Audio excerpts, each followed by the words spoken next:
हरे कृष्ण। हिंदू धर्म में एकादशी व्रत को व्रतों का राजा कहा जाता है और जब बात विजया एकादशी की हो तो इसका महत्व और भी बढ़ जाता है। जैसा कि नाम से ही पता चलता है कि ये एकादशी विजय प्रदान करने वाली मानी जाती है और विजया एकादशी फाल्गुन मास के कृष्ण पक्ष में आने वाली एकादशी होती है। इस बार एकादशी की तिथि को लेकर लोगों में कुछ असमंजस है। आइए जानते हैं साल 2026 में हिंदू पंचांग के अनुसार विजया एकादशी का व्रत किस दिन रखा जाएगा और व्रत का पारण किस समय किया जाएगा। इस बार फाल्गुन कृष्ण पक्ष की एकादशी तिथि 12 फरवरी दिन गुरुवार को दोपहर 12:23 से शुरू हो रही है। इससे पहले तक दशमी तिथि रहेगी और एकादशी तिथि का समापन 13 फरवरी दिन शुक्रवार को दोपहर 2:26 पर होगा। इसके बाद से द्वादशी तिथि प्रारंभ होगी।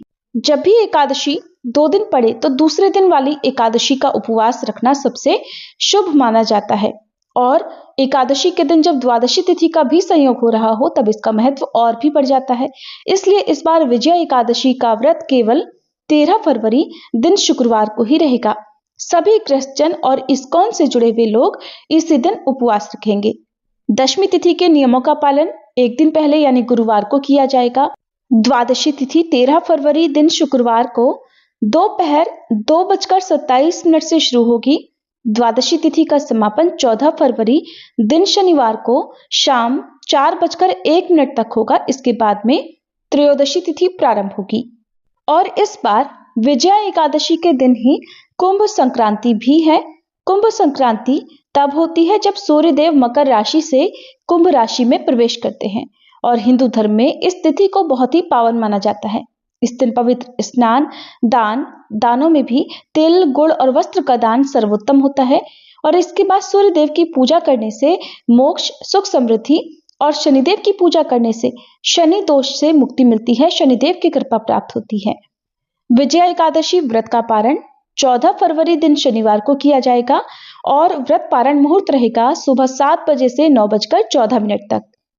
एकादशी व्रत रखने वाले भक्तों को एकादशी के दिन सुबह जल्दी उठकर स्नान करना चाहिए और साफ सुथरे वस्त्र धारण करने चाहिए। फिर घर के मंदिर में भगवान विष्णु की प्रतिमा या तस्वीर स्थापित करें।